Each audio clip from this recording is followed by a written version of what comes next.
네, 우리가 지난 시간에 이 압수와 관련돼 가지고 관련성에 대한 것을 제가 올려드렸고요. 이제 이어서 우리 교재로 가겠습니다. 이제 교재는 이제 77페이지인데 특혜 제한이라고 돼 있잖아요. 자, 125조 조문 한번 볼게요.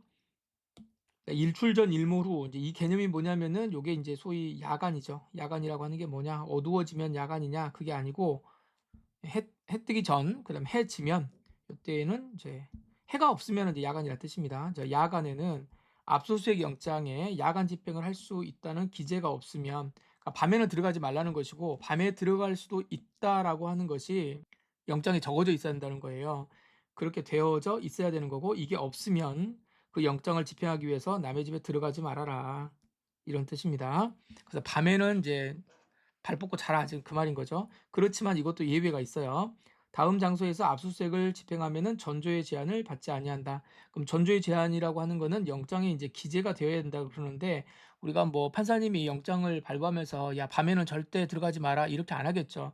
그러니까 요때 청구할 때 이미 야간에도 들어갈 수 있다라고 하는 것을 같이 청구를 하겠죠. 예, 특별한 일 아니면 또 이대로 발부를 해줄 거다. 그런데 설령 이 기재가 없다고 하더라도 들어갈 수 있는 장소가 있다는 거예요. 자, 도박하는 거, 도박하는 장소. 도박은 뭐 밤에 날 새고 해야 또 제맛이죠.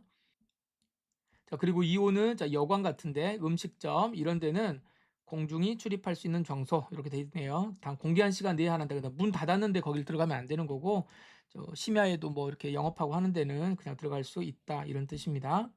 자, 128조입니다. 수색한 경우에 수색을 했다라고 조문에 나올 때는 이게 뭐가 전제가 되어 있는 거냐면, 수색은 했는데 압수는 못한 거예요. 그러니까 들어가면 일단 수색을 하러 들어가 가지고 압수를 할 거 아닙니까? 그런데 압수를 못했기 때문에 그럼 수색에 대해서 이제 문제를 삼는 겁니다. 아시겠죠? 수색한 경우에 당연히 들어갔는데 증거물이나 몰취할 물건이 없대요. 그러면은 어쨌든 들어왔다 가는 거잖아요. 그러니까 그 취지의 증명서를 교부를 해줘라. 129조. 그다음에 물건을 가지고 갈 때에는, 압수한 경우에는 목록을 작성하여 소유자, 소지자, 보관자, 이에 준할 자에게 교부해야 된다. 그러니까 뭐뭐뭐 가지고 갑니다라고 하는 거를 말을 해줘야 된다는 거예요. 이걸 안 적어주고 가면 분명히 우리 집에서 나왔는지 안 나왔는지도 모르겠는데 경찰서에 가가지고 이제 뽕을 하나 딱 주면서 뭐라고 그래요? 야, 이 뽕은 너희 집에서 나온 거야, 이렇게 말할 수가 있으니까 그렇게 하면 안 된다는 거죠. 그래서 반드시 목록을 작성을 해 주어야 됩니다. 자, 압수가 끝나고 나면 압수의 일시, 장소, 경위 등을 기재한 압수 조서를 작성을 해 줘야 되는 거고요. 자, 우리 압수 목록 교부하라 그랬잖아요. 이 압수 목록의 교부는 전자 파일 형태로 복사해 주거나 이메일을 전송하는 방식으로도 할 수 있다. 자, 이게 왜 중요하냐면 압수 목록의 교부니까 이거 굉장히 중요한 증거잖아요. 그러니까 이게 뭘로 해야 되겠습니까? 일단 서면으로 해야 돼요. 서면으로 해주는 게 원칙인데, 그럼에도 불구하고 이거는 그냥 내용이 중요한 거니까 꼭 서면으로 하지 않더라도 파일로 넘겨주는 거, 이렇게 해서 알려주면 된다, 이제 이런 뜻이에요. 알려주면 된다. 그 밑에 판례입니다. 압수된 정보의 상세 목록에 정보의 파일 명세가 특정되어 있어야 되느냐. 자, 이 말 무슨 말이냐면 목록에 뭐뭐뭐를 했다라고 하는 거. 그러니까 예를 들어서 하나의 파일이 있는데 이 파일 안에 일정한 내용이 있잖아요. 그럼 이럴 수도 있는 거죠. 하나의 파일을 압수를 했는데 여기는 관련성이 없는 거고 이 부분만 관련성이 있는 거란 말이에요. 그래서 이것만 압수를 했다. 그러면은 하나의 파일이라고 하더라도 이거를 정확하게 적어서 특정을 해가지고 이거 압수한다라고 보여줘야 된다. 그걸 교부를 해줘야 된다. 그런 뜻입니다. 이제 그런 내용이고, 그 다음에 압수 목록을 언제 교부를 해줘야 되는 거냐? 압수 직후 현장에서 바로 교부하는 것이 원칙이다. 그래서 바로 가서 바로바로 해줘야 된다는 겁니다. 그리고 그게 특정이 되어 있어야 된다.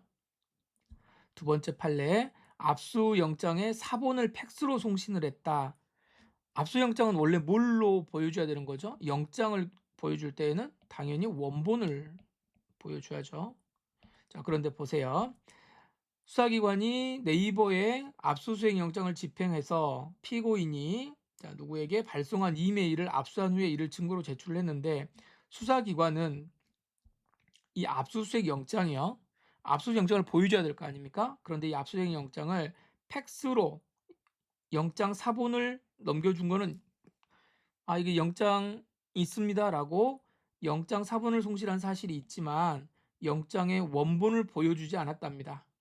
그리고 압수조서, 압수물 목록도 이런 것들도 교부하지 않았답니다. 그러면 이건 뭐가 되는 거예요? 위법한 압수가 되는 거예요. 우리 수사 파트에서 공부할 때는 무엇으로 규결이 되는 거냐면 절차의 문제라고 그랬죠.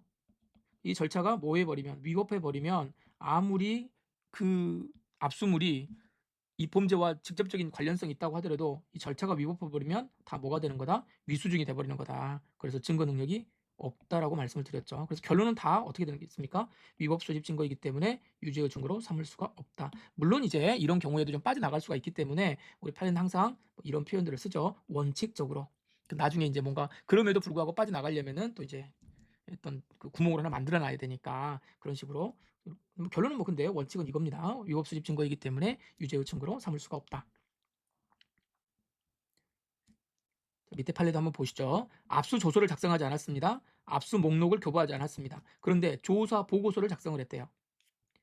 특별사법경찰관이 특사경이라고 그러죠. 이 피고인의 휴대전화 압수수색 과정에서 이 압수 목록을 교부하진 않았지만 그에 가름하여 압수의 취지가 상세히 기재된 조사 보고서를 작성을 했다.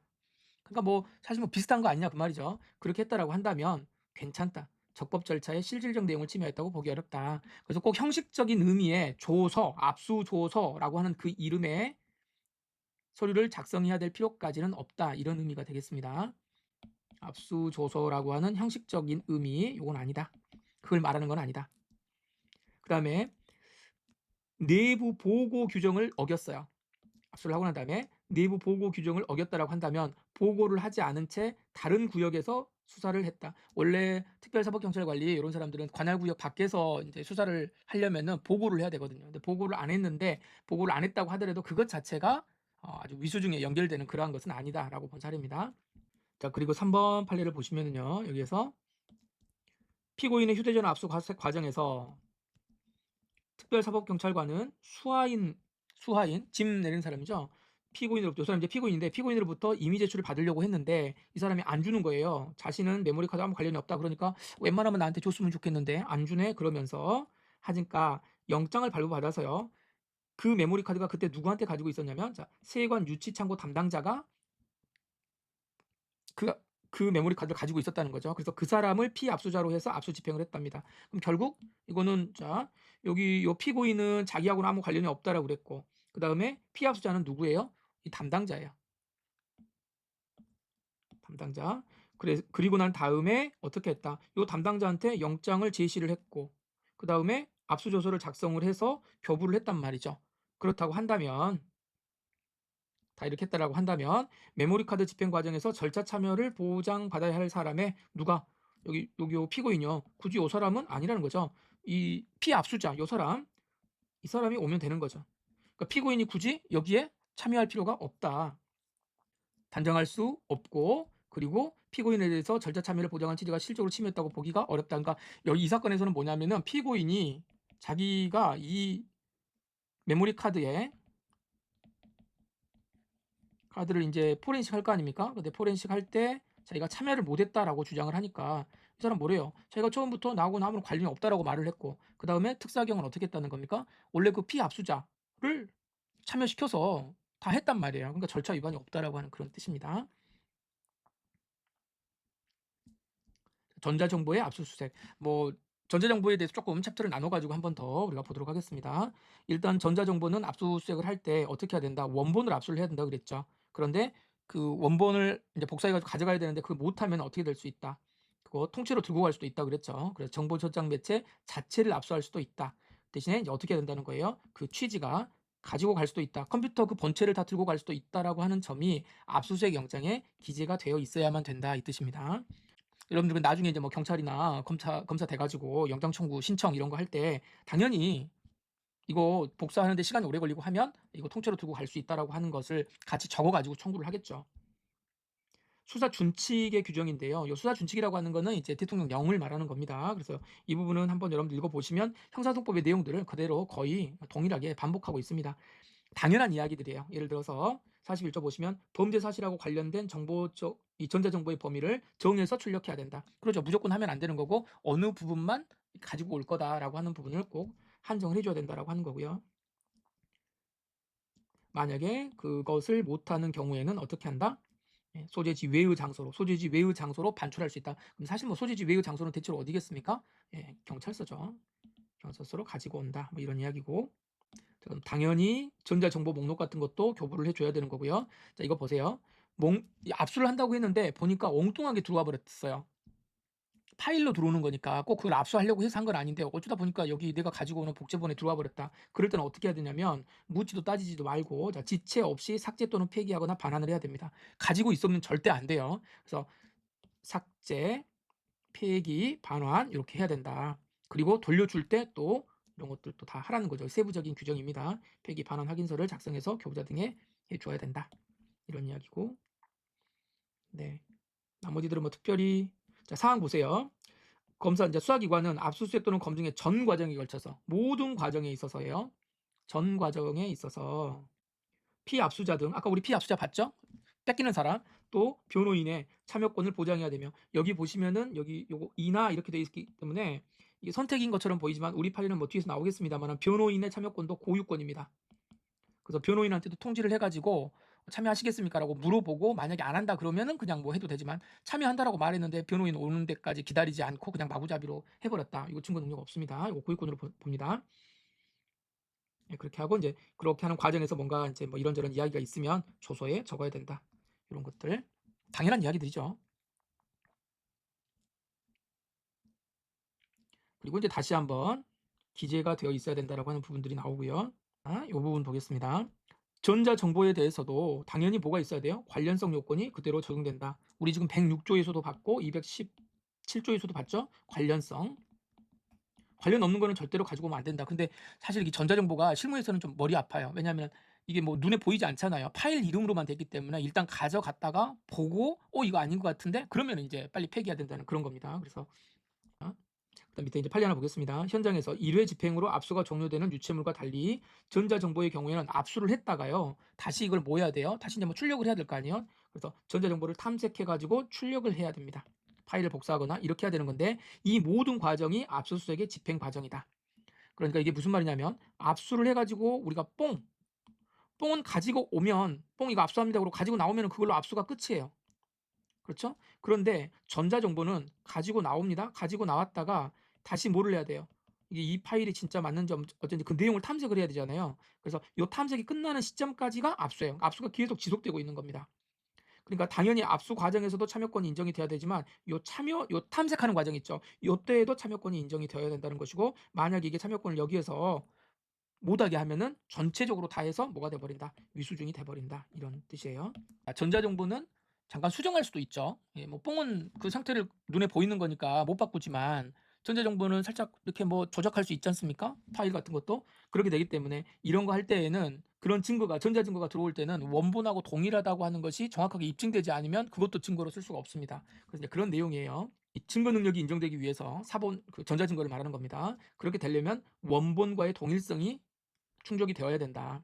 전자정보를 수록한 파일 같은 경우에 기본적으로 뭐가 들어와야 되냐면 원본이 들어와야 되는 거고 만약에 사본이라면 복사 과정에서 편집이 되는 등 인적 개작 없이 그러니까 손때 안 타야 된다는 거죠. 그대로 복사되었다라고 하는 것이 증명이 돼야 되는 것이고 그렇게 안 되면 쉽게 증거 능력을 인정하지 말아라. 당연한 이야기죠. 제가 앞에서 무슨 말씀 드렸냐면 압수 절차는 여기에서 이렇게 하는 데가 여기가 이제 반출하는 거예요. 그 다음에 여기가 경찰서로 와요. 경찰서에서 이걸 뭐예요? 탐색해요. 근데 압수는 언제 끝난다? 요 탐색이 끝나는 요 시점에 끝난다는 거예요. 그러니까 이렇게 여기까지 뭐 한다고 그랬습니까? 참여권이 인정이 돼야 된다 그랬죠? 끝까지 보장이 돼야 된다. 이제 그 이야기를 하는 겁니다. 참여권이 보장이 돼야 된다. 피압수자, 뺏긴 사람. 피압수자 측의 참여권은 전 과정에 의해서 보장되어야 되는 것이고 만약에 피압수자나 또는 변호인이 참여를 거부하게 되면 그럼 우리가 알아서 그냥 우리끼리 알아서 해버리자. 그래도 안 돼요. 다른 어떤 상당한 방법으로 압수수색을 해야 된다. 누군가는 참관이 있어야 된다. 그런 이야기입니다. 피압수자 측이 참여하지 않는다는 의사를 명시적으로 표시하였거나 절차 위반 행위가 이루어진 과정의 성질과 내용 등에 비추어서 특별히 피압수자 측의 절차 참여를 보장한 취지가 실질적으로 침해되었다고 볼 수 없다라고 했다면 설령 피압수자 측에서 참여를 하지 않았다고 하더라도 적법하고 증거 능력이 없다고 볼 수 없고 그 다음에 이게 압수 절차이기 때문에 만약에 이 부분에 대해서 불복하려면 어떻게 할 수 있습니까? 항고할 수 있죠. 항고할 수 있는데 이게 지금 수사기관이 하는 거라면 뭐 할 수 있는 거죠? 준항고할 수 있는 거죠. 이 절차에 대해서. 그런데 본인들이 지금 안 온다 그랬단 말이에요. 나 참여하지 않겠다. 그러면 이 절차가 뭐하고 위법하지 않는다. 적법하고 증거 능력이 없다고 볼 수 없고, 그럼 여기 뒤에 준항이라고 되어 있는데 준항고로 불복할 수 없다라고 되겠죠. 준항고에 의해서 취소 대상이 되지 않는다. 이미 본인들이 다 그거를 용인을 했기 때문에 그렇다는 겁니다. 자, 그리고요. 수사기관의 압수수색 집행 과정에서 처분을 받는 자가 미성년자랍니다. 이 미성년자인 경우에는 의사 능력이 있는 미성년자나 그 변호인에게 참여할 기회를 반드시 보장이 되어야 되는 거고, 그 사람, 그 당사자, 미성년자 변호인 대신에 친권자에게 참여가 기회가 보장되어 있다. 그 당사자도 아니고 변호인도 아닌데 아빠가 가가지고 거기 들어가서 봤다는 거예요. 그랬다는 이유만으로 압수수색이 적법하게 된다고 볼 수는 없다. 사실 왜 그러냐면 이 친권자가 이해관계가 상반될 수도 있는 거잖아요. 그러니까 이런 경우도 안 된다 이런 뜻입니다. 전자정보의 관련성과 관련된 이제 뭐 최근에 유명한 판례입니다. 피고인이 휴대전화로 여러 피해자들의 신체를 촬영을 했습니다. 촬영을 했냐면 이제 1번부터 7번까지 범행을 했대요. 그러니까 뭐 사진 7장이라고 생각해 보세요. 짧은 치마를 입고 횡단보도 앞에서 신호를 기다리던 피해자의 다리를 또 한 번 촬영을 했습니다. 그럼 8번이에요. 1번부터 7번까지 있었고 그다음에 8번 범행이 또 있답니다. 기소가 되었는데 8번 범행 피해자에게 여기 피해자에게 신고를 받았대요. 신고를 받고 출동을 해서 피고인으로부터 야 핸드폰 이리 줘봐 이렇게 말하니까 이미 제출해 줬습니다. 그런데 이걸 받아가지고 지금 이제 8번 요 피해자의 사진을 이렇게 검색을 하겠죠. 그러고 있는데 1번하고 1번부터 7번 그러니까 7장이 또 나왔다는 거예요. 그러면은 엄밀하게 이야기하게 되면 뭐예요? 별건이죠. 그렇죠? 지금은 8번 피해자 때문에 지금 이미 제출 받아가지고 탐색을 하고 있기 때문에. 자, 그런데 이 1번, 7번 근데 이 1번부터 7번까지 범행에 관한 동영상은 촬영 기간이 8번 범행하고 매우 가깝고, 그러니까 다들 이제 엊그저께 한 거죠. 이런 것들은 가깝고 8번 범행과 마찬가지로 버스 정류장 근처에서 또 했고, 그리고 이 경찰관이 이미 제출 받은 다음에 그 자리에서 같이 이제 핸드폰을 보는 거예요. 같은 자리에서 살펴보면서 8번 범행이 아닌 1번, 7번을 발견을 했고, 그럼 탐색하는 과정에서도 이 사람이랑 같이 보고 있는 거죠. 그러니까 결국에는 어떤 결과가 나타나는 거냐면, 어떤 평가가 나타나는 거냐면 피고인이 탐색에 참여를 하고 있습니다. 그리고 경찰관이 야 이거는 뭐야 라고 하면서 영상을 제시하자 피고인이 그 영상이 언제 어디서 찍은 것인지 쉽게 알아보고 이것저것 제가 이렇게 한 겁니다 라고 이야기를 했다는 거예요. 바로 옆에서 지금 이거를 뭐뭐뭐를 지금 압수했다라고 하는 것이 참여 과정까지 다 지금 정리가 된 거잖아요. 그랬다라고 하면 우리 판례는 뭐라고 하냐면, 비록 피고인에게 압수된 전자정보가 특정된 목록이 교부가 되지 않았다고 하더라도, 원래는 어때요? 목록을 반드시 교부를 해줘야 된다고 그랬는데 이거는 같이 참여하고 같이 탐색을 했잖아요. 그러니까 이런 경우에는 무엇을 압수하는지를 서로 다 알고 있지 않습니까? 그러니까 목록이 설령 교부되지 않았다고 하더라도 실질적으로 권리가 침해되었다고 보기 어렵다. 결국에는 어떻게 하겠습니까? 1번, 7번 범행도 결국 이미 제출로 인해 얻어진 증거로서 증거 능력을 인정할 수 있다. 이렇게 본 사례입니다. 자, 그다음에요. 수사기관이 피압수자에게 참여의 기회를 보정하거나 목록을 교부하지 않았습니다. 그래서 결국에는 예외가 있기는 하지만 이런 것들 안 해가지고 어떠한 평가를 받았냐면 영장주의 원칙과 적법제를 준수하지 않았대요. 그래서 위수중입니다. 요 위법하게 수집한 증거가 돼요. 그런데 사후에 위수중인데 사후에 나중에 법원으로부터 영장이 발부되었거나, 사후 영장이 발부가 됐다는 거죠. 근데 원래 영장은 언제 발부가 돼야 돼요? 사전 영장이 발부가 돼야 되는 거죠. 근데 사후에 영장이 발부가 되었다거나, 또는 피고인이나 변호인이 고개를 푹 숙이면서 아 제가 잘못했습니다. 물론 미수증이긴 하지만 제가 모든 걸 인정하겠습니다라고 이를 증거로 함에 동의를 했습니다. 그러면 이 미수증이 깨끗한 증거가 되는 거냐 그 말이에요. 위법성이 치유되지 않는다 이 말입니다. 그럼 여기에서 이제 위수증과 관련된 아주 기본적인 원칙 하나를 좀 정리를 좀 하고 갈게요.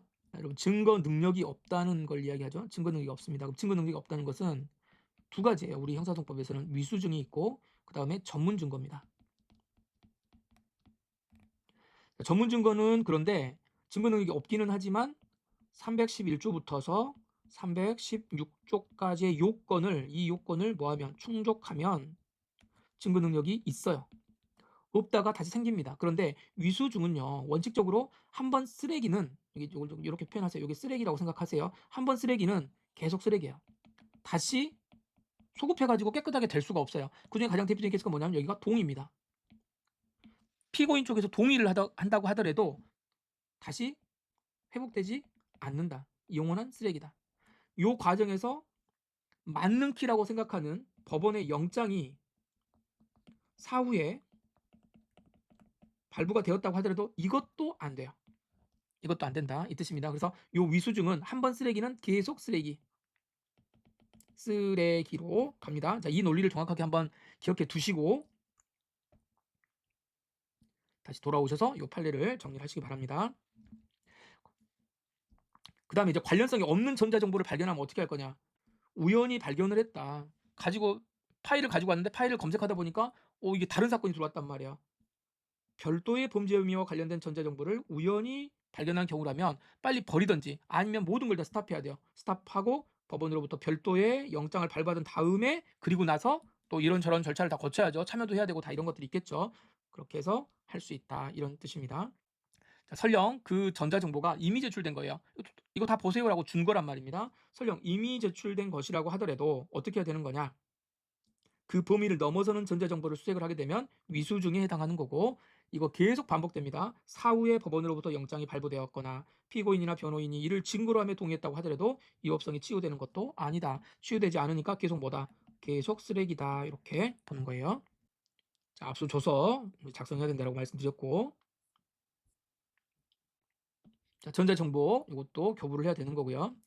근데 어느 정도 절차가 다 지켜졌다라고 판단할 수 있다라고 하면 이거는 패스가 될 수 있다고 그랬습니다. 보세요. 피의자 신문할 때 직접 압수된 동영상을 토대로 범죄 일람표 목록을 작성했고 피의자 신문할 때 그 압수된 동영상을 서로 같이 보면서 피고인에게 제시를 했고 그 다음에 피의자가 언제 내가 이거 한 겁니다라고 하는 것을 구체적으로 진술하고 그리고 나서 뭐 특별하게 이의를 제기하지 않았다라고 한다면 압수 목록을 설령 교부하지 않았다고 하더라도 교부된 것이랑 다름이 없다. 우리 앞에서 본 그 사례입니다. 자, 그리고 여기에 대해서 불복을 하게 되면 압수 절차에 대해서 만약에 불복을 한다라고 하는 건 다 뭐겠어요? 지금 수사기관이니까 준한 거죠. 이게 몇 조라고요? 417조라고 말씀을 드렸죠. 근데 이건 뭐냐면 자, 봐보세요. 압수를 하러 옵니다. 그래서 압수를 하는데 이게 여기서 다 안 되는 거예요. 그래서 복사를 해가지고 경찰서로 가요. 경찰서로 가서 원래 이게 원본이 있는데 이 원본을 한번 복사를 해요. 원본에서 한번 복사를 하고 또 새로운 절차를 거쳐서 또 하나 복사본 하나 만들고 여기에서 이제 출력을 합니다. 자, 일련의 과정들이 있을 수 있죠. 그러면 여기 마지막에 출력할 때 있죠. 이 출력할 때가 뭐라는 거예요? 출력할 때가 끝. 그런데 절차를 잘 지켰어요. 수사기관이 잘 지켰습니다. 여기에서도 다 참여권이 인정이 되었고 여기도 참여권이 인정이 되었어요. 근데 만약에 자 이렇게 올 때에도 오케이. 근데 세 번째 이렇게 올 때 여기를 안 했다. 그러면은 우리가 준항고로 만약에 불복을 한다 그러면 뭐라고 하냐면 요 단계 있죠. 마지막 단계 요 단계에 대해서만 뭐 해주세요. 취소해 주세요라고 주장할 수 있는가. 그러면 이 부분만 X 그리고 요 앞에 있는 부분 지금까지 해왔던 부분은 특별하게 문제가 안 되니까 여기는 합법이고 여기만 취소의 대상이 되는가 이제 요게 문제가 된 겁니다. 근데 우리 판례는 이제 결론적으로 외우세요. 이거는 하나의 절차라는 거예요. 여기 요 압수를 시작할 때부터 이렇게 와가지고 이렇게 올 때까지 여기가 마지막 끝이기 때문에 이게 하나의 절차여서 만약에 이 압수가 잘못되었다 그래가지고 취소를 하려면 어떻게 해야 되는 거냐 전체적으로 취소해야 된다. 이 이야기입니다. 전체적으로 취소해야 된다. 그래서 단계별로 취소하는 게 아니라 전체적으로 취소해야 된다. 이렇게 해서 하나 정리를 해두겠습니다. 자, 그래서 압수수색 과정을 개별적 단계적으로 구분하지 아니하고 압수수색 과정 전체를 하나의 절차로 파악해서 만약에 취소를 할 거냐 어쩔 거냐라고 하는 거는 이렇게 가려야 된다 이런 뜻입니다. 자, 이 관련된 판례입니다. 자, 이제 준항고를 한다 그랬잖아요. 준항고를 할 때는 어떻게 하는 거냐? 자, 417조에서 우리 수사기관에 대한 417조에서 이게 정리를 했죠. 자, 이렇게 하려면은 이게 이제 요 사례는 이제 뭐가 문제가 됐냐면 A라고 하는 수사기관에다가 대고 여기 이제 피압수자가 준항고를 하는 거예요. 여기를 상대로 해가지고 A가 지금 우리 수사를 잘못했다 이렇게 가지고 했는데 알고 보니까 이 수사의 주체가 A가 아니고 B였던 거예요. 이게 수사기관이 뭐 예를 들어서 요즘에 뭐 공수처도 있고 뭐 특수수사본부도 있고 특검도 있고 막 여러 가지 있잖아요. 근데 이 피압수자가 자기가 이제 그걸 너무나도 뭐 여기저기 막 들어오니까 헷갈려가지고 A를 상대로 일단 정리를 했습니다. 그런데 보니까 사실은 법원에서 판단해 보니까 B 쪽에서 수사권이 있는 거예요. 자, 그러면 지금 엉뚱한 사람을 상대로 해가지고 이 압수처분을 취소해 달라고 지금 말한 거잖아요.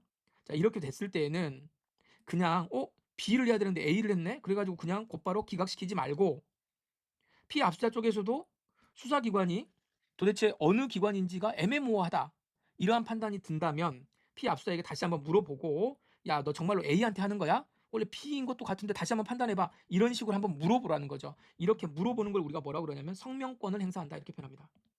성명권 행사. 그래서 그걸 물어보고 판단해라. 피압수자 쪽은 잘 모를 수 있으니까. 자, 이런 내용이에요. 그래서 준항고인이 불복의 대상이 되는 압수등에 관한 처분을 구체적으로 특정하기 어려운 사정. 자, 무엇을 해야 될지, 어떤 기관을 해야 될지 이게 참 애매모호하다. 그랬을 때에는 법원은 한번 물어봐라. 성명권 행사 등을 통해서 준항고인에게 불복하는 압수등에 관한 처분을 특정할 수 있는 기회를 주어야 된다. 예를 들어서 준항고인이 불복의 대상이 되는 압수등에 관한 처분 수사기를 특정하지 못하거나, 근데 감특자기관이 원래 A는 안 했다는 거예요. A는 그 처분 안 했다는 거예요. 알고 보니까 B가 했다는 거지.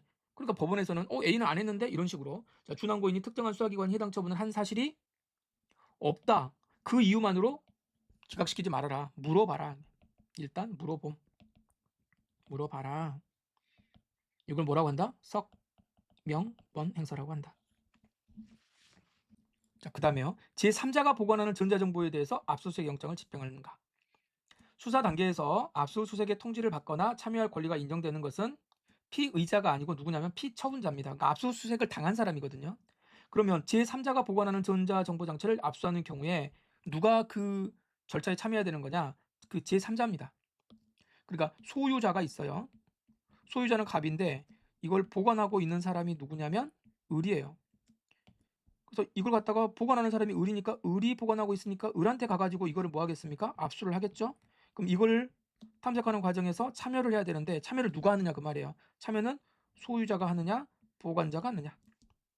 어떻게 한다? 그 보관자 제3자가 참여권자가 되는 것이다. 다만 단순히 맡겨놓을 수 있죠. 갑이 을에게 맡겨주고 실질적으로는 갑이 그 모든 권한을 행사하고 있을 수가 있습니다. 그렇다면 괜히 남의 거 가지고 있다가 뺏겨버렸는데 그 사람이 가가지고 참여하고 그러면 안 될 거 아니에요. 원래 주인은 따로 있는데. 그렇다면 뭐 단순한 소유자가 아니라 정보 저장 매체에 대한 압수수색 당시 어찌됐든 간에 외형적, 객관적으로 그 관리 권한을 실질적으로 보유 행사하고 있는 사람이라면 그 사람이 누구겠어요? 소유자. 그러한 사실이 인식될 수 있다라고 한다면 뭐 한다? 실질적 피압수자로 인정될 수 있다. 그럼 요거는 무슨 말? 실질적 피압수자, 즉 여기서 말하는 소유자가 참여권의 대상이 된다. 참여권자가 된다.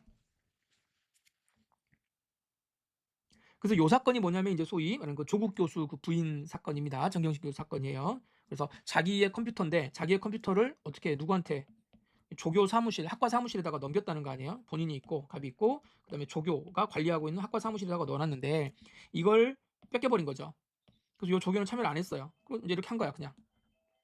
이렇게 되었을 때에 요 갑은 여기 참여를 못했으니까 이거 이제 문제가 있다라고, 자기가 소유자니까 왜 날 참여를 못하게 해주냐, 이제 이런 식으로 이야기를 했단 말이야. 그랬는데 만약에 이 컴퓨터에 대해서 실질적으로 외형적, 객관적으로 그 압수수색 당시에 전속적인 관리권을 보유 행사하고 있었다면 이 사람이 참여를 했어야 되는 것이지만 실질적으로 그렇게 하지 않았다. 그래서 그 사건에서는 요 조국 교수의 부인이 요 절차에 참여하지 않았다고 해서 여기에서 얻어진 증거 능력은 인정된다. 이렇게 본 사례입니다. 자, 그래서 이 참여권자 이거 보시고 이 부분에 대해서 이렇게 조국 이렇게 적어 놓으시죠. 이거는 내용을 좀 이렇게 우리가 한번 보시면 피의자가 지금 요 조국 교수 부인이에요. 그 정보 저장 매체에 저장된 여기에 대해서 실질적인 압수수색 당사자로 평가할 수 있어야 되는 것이다. 근데 여기에 해당한다라고 하는 것을 판단할 때에는 민사법상의 권리 귀속에 따른 판단은 아니다. 그러니까 소유권, 민법에서의 소유권에 따라서 판단하는 게 아니고 실질적으로 외형적, 객관적으로 이런 상태를 기준으로 판단을 해야 되는 거고, 이거는 누가 쓰고 있어요? 학과실에서 조교가 담당해가지고 학생들이 기본적으로 쓰고 있는 거였다. 그래서 본인이 그 민사법상의 소유자가 꼭 압수수색을 받는 당사자로 취급될 수는 없다, 이런 뜻입니다. 자, 그 다음에 여기도 이제 이미 제출과 관련된 이야기인데요. 뭐 같이 뭐 비슷한 이야기입니다. 이미 제출한다고 줬는데 관련성이 있는 정보와 그렇지 않은 정보가 혼재되어 있을 때 이거 어떻게 할 거냐, 뭐 같은 이야기죠. 요즘에 이런 판례가, 비슷한 판례가 계속 나오기 때문에 혼재되어 있다. 이럴 때에는 어떻게 해야 된다. 주면서요. 이 핸드폰을 주면서 관련된 부분만 보세요라고 지정할 수 있다. 제출하는 사람이 전자정보를 개별적으로 지정하거나 그 범위를 한정할 수 있다. 요만큼만 보세요라고 하는 겁니다. 그런데 수사기관 입장에서는 굳이 그 말을 꼭 들을 필요가 없죠. 요 안에 뭐가 들어가 있을지 모르니까. 그래서 그냥 받아가지고 아니 이 사람 이미 제출한 거니까 우리가 알아서 다 본 겁니다. 이런 식으로 이야기할 수 있습니다. 그래서 수사기관이 제출자의 의사를 쉽게 확인할 수 있음에도 물어봐가지고 확인할 수 있음에도 불구하고 확인하지 않은 채 그냥 혼재된 저장 매체를 이미 제출받았다. 이러한 경우에는 그 전자정보 저장 매체에 저장된 전자정보 전부가 압수된 것이라고 볼 수는 없다. 무슨 말인지 아시겠죠? 핸드폰 가지고 와가지고 이거 제출합니다 이러니까 여기 있는 거 다 봐도 되는구나 이렇게 하면 안 된다는 거예요. 당연히 제출하는 사람한테 어떠한 혐의에 의해서 어떠한 혐의로 제출하는 건지 그리고 어느 부분까지 볼 수 있는지를 확인해 봐라. 이게 지금 뭐예요? 이미 제출이니까 확인을 해야 되는 거고 확인을 안 한 상태에서 그냥 이것저것 다 봐버리면 된다 안 된다? 안 된다 그런 뜻입니다. 이 경우 지금 어떤 경우예요? 이미 제출입니다. 그러니까 이미 제출 받을 때가 제일 그래도 편하죠. 그래서 여러분들 나중에 이제 뭐 경찰이 되시면 현장에서 핸드폰 같은 경우에는 가가지고 영장 주라 그러면은 영장 받아가지고 온다라든가 아니면 체포 현장에서 영장 없이 받을 수는 있거든요. 근데 나중에 또 사후 영장 또 이런 문제가 생기니까 계속해서 그런 이야기를 할 거예요. 웬만하면 좀 주시죠라고 이야기합니다. 그래서 이미 제출을 받을 경우가 많은데 이러한 경우에 이제 요 판례를 잘 생각해 보시길 바랍니다. 이미 제출이라고는 하는데 이미 제출은 어때요? 말 그대로 임의로 해야 돼요. 조금이라도 관계성이 있으면 된다 안 된다? 안 된다는 겁니다. 그래서 임의성이 부정된 케이스 한번 보시죠.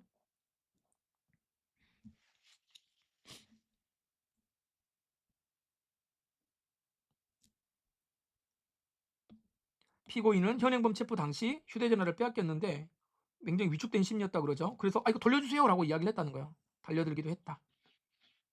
그런 거예요. 그랬는데 이제 이런 경우에는 어떻게 하는 거냐면 돌려주세요라고 하는데 경찰이 이제 이야기를 하는 거죠. 야 이거 어차피 우리 영장 받으면 다 가지고 올 수밖에 없어. 웬만하면 내놔 이런 식으로 이야기를 했다는 거죠. 그러니까 이거 네가 스스로 준 거다. 뭐 이런 식으로 약간 좀 겁을 준 그런 케이스입니다. 그래서 그러한 정황들을 보니까 어떻게 한다. 요거는 이미 제출이 아니었다라고 봐서 이미 제출 아닌데 이미 제출인 것처럼 뭐 사인 받아가지고 계속 증거로 사용하면 되겠습니까? 안 되죠. 이거 경찰들이 굉장히 이런 짓 많이 하거든요. 지금도 그렇습니다. 좀 잘 보세요. 그러니까 잘할 것처럼 보이지만 현장에 가면은 막상 그 경찰들이 이런 법을 막 잘 지키고 막 그러진 않아요.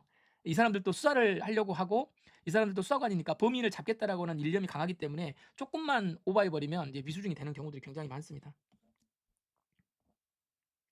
그 밑에요. 제3자의 정보지정 매체 이미 제출. 이것도 계속 반복되는 케이스인데요. 비슷한 사례 드립니다. 피해자가 피의자의 소유 관리에 속하는 정보지정 매체를 영장에 의하지 않고 이미 제출한 경우. 이거 전에 수업할 때 한번 말씀드렸을 거예요. 제자가 있고 여기 뭐 교수가 있는데 교수가 자기 술 먹이고 나서 뭐 했다 그래. 여기 뭐 이제 성추행하고 막 이렇게 막 사진 찍고 하니까 그 핸드폰을 요 제자가 가져다가 제출해 버리죠. 이럴 수 있습니다. 요 사례를 생각해 보세요. 피해자 등 제3자가 피의자의 소유 관리에 속하는 지정 매체를 가지고 와가지고 몰래 가지고 와가지고 이미 제출해 버렸습니다. 그러면 실질적으로 그 교수가 그 전화기를 계속 사용하고 있었죠. 그러니까 이 사람을 뭐라고 할 수 있어요? 실질적 피압수자라고 볼 수 있습니다. 소유권을 버린 게 아니잖아요. 그러니까 실질적 피압수자로 볼 수 있지만 피의자가 수사기관으로 하여금 그 전자정보를 무제한 탐색하는 데 동의한 것이라고 보기는 어렵다. 이게 무슨 말이냐면 결국 이미 제출이잖아요. 이미 제출. 그런데 실질적 피압수자가 누구일 수 있다? 그 교수일 수 있다. 근데 그러면 그 교수가 이미 제출한 거랑 비슷한 케이스가 돼버리는 건데 그렇다고 해서 이거 이 전화기에 있는 거 다 봐라 이렇게 할 수는 없다는 거죠. 동일한 것이라고 볼 수 없다. 그래서 그러면 어느 정도만 봐야 돼요? 개별적 연관관계가 있는 거, 구체적 개별적으로 연관관계가 있는 것만 보도록 허용되는 것이다. 다 같은 이야기죠. 네, 이 내용도 다 마찬가지입니다. 범죄 사실과 관련된 것에 한정된 것이라고 보아야 된다.